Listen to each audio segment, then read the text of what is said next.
Mary Kripabai ఛానల్కి స్వాగతం సుస్వాగతం. నా పేరు మేరీ కృపాబాయ్, కథా రచయిత్రిని. ఇప్పటికీ 400 కథలు పైగా వివిధ పత్రికల్లో ప్రచురించడం జరిగింది. అయితే 2 కథా సంపుటలు వెలువరించడం జరిగింది. అందులో మొదటి కథాంజలి.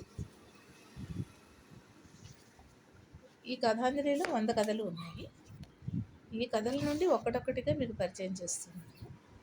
ఈరోజు మీకు పరిచయం చేసేటువంటి కథ నిన్నటి పరాజయం. సో ఇది ఒక కథ, షార్ట్ స్టోరీనే, బ్రీఫ్గా చెప్తాను. సో విజయవాడ రెవెన్యూ డిపార్ట్మెంట్లో వర్క్ చేస్తున్నటువంటి రస్మిత పేరు.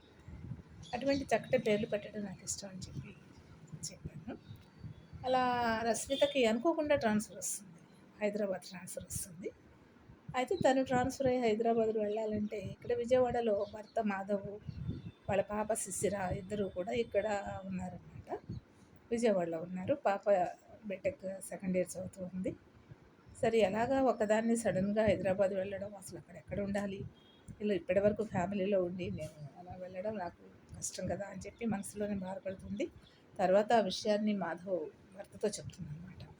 అప్పుడు మాధవ్ ఏమంటాడంటే, రశ్మి, సూర్యుడు తూర్పున ఉదయించడం ఎంత సహజమో ప్రభుత్వ ఉద్యోగులకు ట్రాన్స్ఫర్ రావడం కూడా ఎంత సహజం.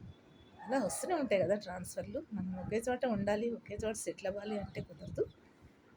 అది కరెక్ట్ కూడా కాదు కదా. అందువలన మనకి ఒక్కోసారి దగ్గర ప్లేస్ రావచ్చు ట్రాన్స్ఫర్స్లో, ఒక్కోసారి దూరం ప్లేస్ వస్తుంది. ఇప్పుడు మీకు దూరం వచ్చింది, మరి ఇంకోసారి దగ్గరకు రావచ్చు. కాబట్టి మనం యాక్సెప్ట్ చేయాలి అని చెప్పేసి, నువ్వేం లేదు, వర్కింగ్ ఉమెన్స్ హాస్టల్స్ ఉంటాయి కదా, అలా అక్కడ జాయిన్ అయిపో. అలా జాయిన్ అయిపోతే కనుక చక్కగా మీకు ఉమెన్ ఫ్రెండ్స్ ఉంటారు, నువ్వు చక్కగా జాబ్ చేసుకోవచ్చు అని చెప్పి చక్కటి సలహా ఇవ్వడం అనేది జరుగుతుంది. సరే, భర్త మాటలకి సలహాకి సంతోషపడి తను ఏం చేస్తుందంటే, రస్మిత వెళ్ళి వర్కింగ్ ఉమెన్స్ హాస్టల్లో జాయిన్ అవుతుంది. ఆ హాస్టల్ని ఒకసారి పరిశీలిస్తే చక్కటి విశాలమైనటువంటి ప్రాంగణం. అయితే హాస్టల్ రూమ్స్ కూడా బాగున్నాయి. తన రూమ్లో ఇద్దరితో కలిసి ఉండాలి. ఒకరు బ్యాంక్ ఎంప్లాయ్, మరొక అమ్మాయి ఎంబీఏ చదువుతుంది.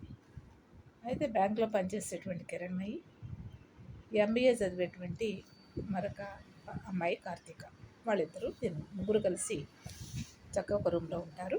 ఓకే, బాగానే ఉందనిపించింది. ఆ మిగిలిన ఇద్దరు ఉమెన్తో కూడా తను కూడా మంచిగా ఉంది. అయితే ఇక్కడ ఏమైందంటే, తను కిరణ్మయి బాగానే ఉంటుంది ట్రెడిషనల్గా. కార్తీక్ అనే అమ్మాయి స్టూడెంట్ కాబట్టి తను ఏదో ఎంబీఏ చదువుతూ ఉంది. చాలా మోడర్న్గా ఉంటుంది. టైట్ ప్యాంటు షర్ట్స్లో కొంచెం డిఫరెంట్గా ఉంటుంది అనమాట. అదే నచ్చదు రస్మితకు. అయినప్పటికీ కూడా ఏదో అలాగా కలిసి ఉండాలి కాబట్టి ఉంటుంది. ఈ అమ్మాయి కార్తీక అనే అమ్మాయి అస్సలు టైం లేకుండా ఎప్పుడు హడావిడిగా సెల్ ఫోన్ పట్టుకుని ఎప్పుడు మాట్లాడటం, నైట్ అయినా లేట్ నైట్ కూడా అలా మాట్లాడడం, ఎవరితోనో నవ్వడం, సరదాగా సరసాలు అలాగా ఉంటుంది. అయితే ఒకరోజు రాత్రి 10 గంటల వేళ హడావిడిగా సెల్ ఫోన్ మాట్లాడుకుంటూనే రూమ్లోకి వస్తుంది అమ్మాయి కార్తీక. సరే, వారం రోజులైంది, అయినా ఈ కార్తీకని నేను పరిచయం చేసుకోవటం కానీ అసలు ఏదైనా మాట్లాడడం కానీ కుదరట్లేదు అసలు, ఎలాగా అని చెప్పేసి రస్మిత ఏం చేస్తుందంటే, 12 అయితే అయింది అని చెప్పేసి మాట్లాడటానికి ట్రై చేస్తుంది. ట్రై చేసినా కూడా తనతో కుదరదు అనమాట. తన ఫోన్లోనే ఉంటుంది. తెల్లారిన తర్వాత పరిచయం చేసుకుందామంటే తెల్లారేసరికి తను వెళ్ళిపోతుంది కార్తీక. కుదరట్లేదు అనమాట రస్మితకు ఆ కార్తీకని పరిచయం చేసుకోవడం కుదరట్లేదు.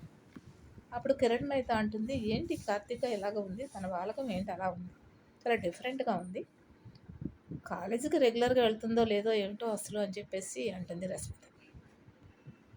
అయితే తను అంటుంది కిరణ్మయి, రస్మిత మీరు చాలా కరెక్ట్గా మాట్లాడారు.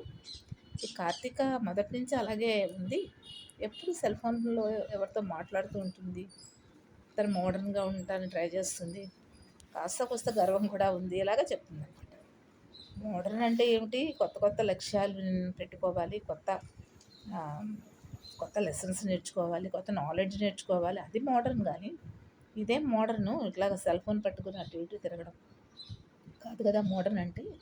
మోడర్న్ అంటే కాలానికి తగ్గట్టుగా మనం ఎదగడం, అంతేగా అది మోడర్న్ కదా అని చెప్పి రష్మిత అంటుంది. ఓ లక్ష్యం పెట్టుకోవడం, ఆ లక్ష్యాన్ని సాధించడం మోడర్న్ కానీ ఇదేమిటి అని చెప్పేసి అంటాం. నిజమే రష్మిత, మరి ఈ అమ్మాయికి మనం ఏం చెప్పలేం కదా అంటుంది కిరణ్. తర్వాత ఒకరోజు ఆదివారం అనమాట. రష్మిత ఆదివారం కదా ఎలాగైనా కార్తీకతో మాట్లాడాలి అని చెప్పేసి అనుకుంటుంది. ఆ అవకాశం ఇవ్వకుండానే కార్తీక ఏం చేస్తుందంటే వడివడిగా రెడీ అయిపోయి ఆ మోడర్న్ డ్రెస్ వేసుకుని లిప్స్టిక్ వేసుకుని ఫాస్ట్గా వెళ్ళిపోతుంది. ఆ ఫాస్ట్నెస్గా అది చూసి రష్మిత ఆశ్చర్యపోతుంది. ఎలాగా అసలు ఈ అమ్మాయితో మాట్లాడటం ఎప్పుడు కుదురుతుందని అనుకుంటూనే ఉంటుంది. అదే రోజు రాత్రి 11 గంటలకి వస్తుంది కార్తీక రూమ్కి. అప్పటికే నిద్ర వచ్చేస్తూ ఉంటుంది అనమాట రష్మితకి. కార్తీక ఫోన్లో మాట్లాడుతూ ఉంటే ఆ సవడికి నిద్ర పట్టలేదు అనమాట. అప్పుడు కార్తీక బెడ్ మీద పడుకొని ఎవరితోనో మాట్లాడేస్తూ ఉంటుంది అమ్మాయి. అప్పుడు వచ్చి కూడా కొసకొసలాడుతూ ఉంటుంది, మధ్యలో నవ్వుతూ ఉంటుంది, మధ్యలో కాసేపు గట్టిగా మాట్లాడుతూ ఉంటుంది. ఇలా ఏంటేంటో చేస్తూ ఉంటుంది. కార్తీక్ అలా గంటల తరబడి మాట్లాడుతూ ఉంటే ఇక ఏం చేయాలో తెలియక మళ్ళీ ఆ అమ్మాయి ఇంకా పాస్బుక్ తీస్తుంది, ఇంకేంటేంటో ఏటీఎం కార్డ్స్ తీస్తుంది, ఏదో చేసుకుంటూ ఉంటుంది, మాట్లాడుతూ ఉంటుంది. సరే ఇంకా ఏం చేయాలో తెలియదు, ఏదో గారాపాలు పోతున్నట్టు మాట్లాడుతూ ఉంటుంది అమ్మాయి. మరి ఇక ఏం చేయాలో తెలియక అటు కిరణ్మయ్యకి ఇబ్బందిగా ఉంది, రష్మితకు కూడా ఇబ్బందిగా ఉంది. 2 గంటలు, అర్ధరాత్రి 2 గంటలు దాటిపోతుంది. కార్తీక ఈ సరస సంభాషణ అయితే నీకు ఆపట్లేదు ఇక అలాగా. అప్పుడు తను ఏమంటుందంటే, రష్మిత, కార్తీక ఎంతసేపు అలా మాట్లాడతావు?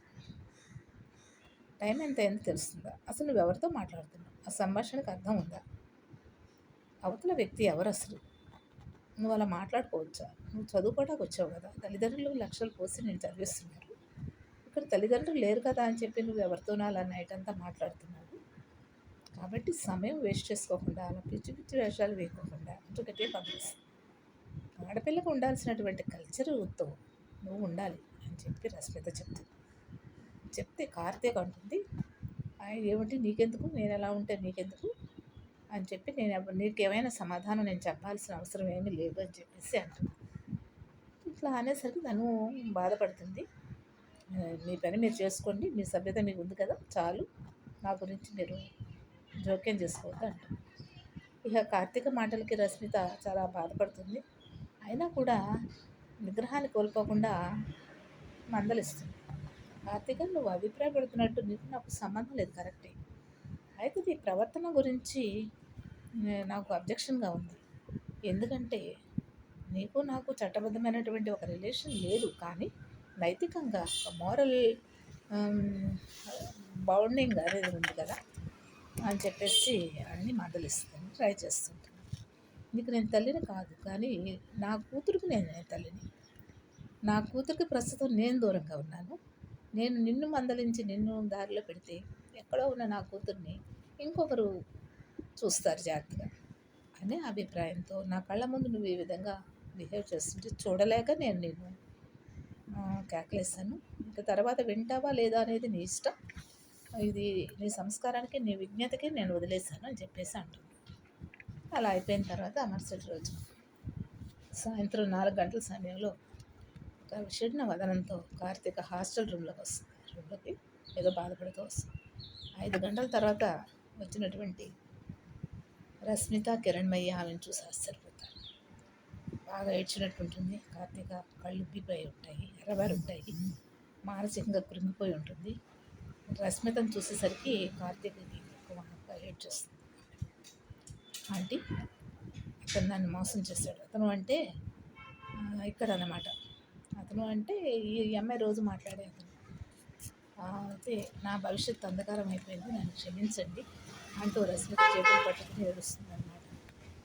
కాస్త ఆమె కుదురుపడిన తర్వాత రష్మిత చెప్తుంది, కార్తీక నువ్వు ఎలా మోసపోయావు అని చెప్పేసి, నేను నిన్నేం అడగట్లేదు, కానీ ఆల్రెడీ నువ్వు మోసపోయాను లేకపోతే ఏదో ఫెయిల్ అయ్యాను అని చెప్తున్నావు, ఓకే. దాన్ని నువ్వు ఎలా తీసుకుంటావు అంటే, జీవితంలో అనేక సంఘటనలు జరుగుతూ ఉంటాయి, ఇది ఒక సంఘటనగా తీసుకో. మానవ జీవితం, ఒక వ్యక్తి జీవితం, ఒక స్త్రీ జీవితం అంటే ఎన్నో సంఘటనలు కలయిక. ఇదొక ఇన్సిడెంట్ అంతే జస్ట్.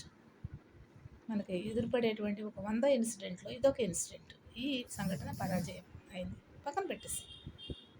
అండ్ ఒక ఇన్సిడెంట్‌గా తీసుకుంటే చాలు. ఇంకేమొద్దు. పరాజయంలోనే జయం ఉంది. పరాజయం అనే వర్డ్‌లోనే జయం అనేది ఉంది. రేపటి విజయానికి ఇది నాంది అంటుంటారు కదా! Failures are stepping stones to success.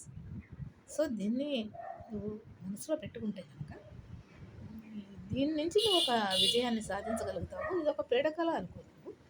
కాబట్టి నిన్నటి పరాజయమే రేపటి విజయం అనే విషయాన్ని గుర్తుపెట్టుకో అని చెప్పేసి, రేపటి విజయానికి నాంది ఈ సంఘటన అని చెప్పి రష్మిత అంటుంది. రష్మిత ఎంకరేజ్ చేసిన ఆ వర్డింగ్స్లో ఎంతో గొప్ప విలువ ఉందని గ్రహిస్తుంది కార్తీక. తర్వాత అప్పుడు తన కళలో నీరు మాయమైపోయి ఏదో ఒక ఆత్మవిశ్వాసం తళుక్కుమంటుంది. సో ఇది కథ. ఇది ధ్యానమాలిక అనేటువంటి మాసపత్రికలో మార్చి 2012లో ప్రచురించబడింది. సరే, టైటిల్ నిన్నటి పరాజయం. ఇది failures are stepping stones to success అంటారు. నిన్నటి పరాజయం అనుకో, ఇది రేపటి విజయాన్ని దారితీస్తుందనే ఒక చక్కటి కథ నేను మీకు అందిస్తున్నందుకు నేను చాలా సంతోషపడుతున్నాను. రేపు మరొక కథతో నేను ఉంటాను. Thank you very much. నమస్తే. కథా రచయిత్రి మేరీ కృప.